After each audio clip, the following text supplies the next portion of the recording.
L'environnement maintenant et cette nouvelle alerte pour les éléphants d'Afrique. Le nombre d'animaux a fortement diminué depuis 30 ou 50 ans, mais on pensait que le braconnage était enrayé. Eh bien, il n'en est rien. Les troupeaux sont à nouveau pris pour cible.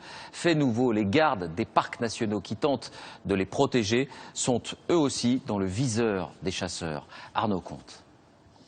Leur chair criblée de balles, leur tête fracassée. Une famille de 11 éléphants. Le plus jeune n'avait que 2 mois.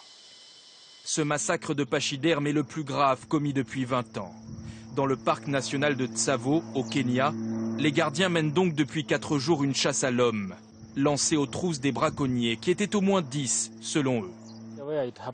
Le lieu où ça s'est passé est assez loin de la sortie du parc. Il leur faut plus d'1 jour pour y arriver. On est mobilisé pour ne pas qu'ils s'échappent.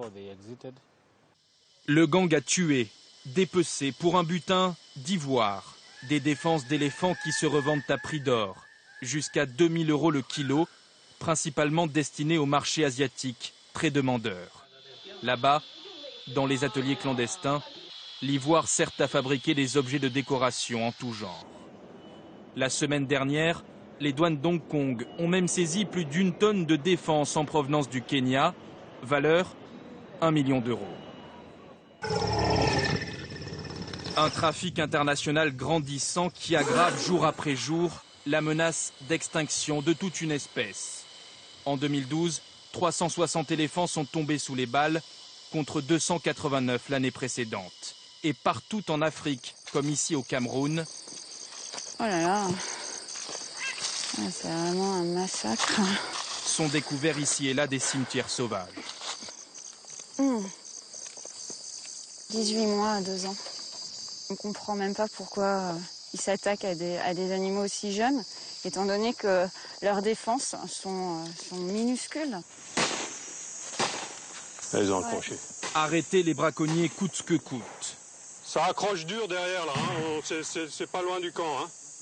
Une priorité qui vire bien souvent à l'affrontement avec les gardiens des parcs, ceux que l'on appelle les rangers.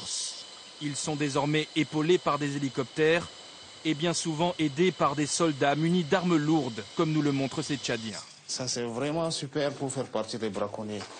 Ça c'est un braconnier, il vient avec son Kalachnikov. Si on a un truc comme ça, on n'aura plus jamais peur de braconner. Une guerre au cœur de la savane pour faire respecter la loi. Le commerce d'ivoire est en principe interdit depuis plus de 20 ans.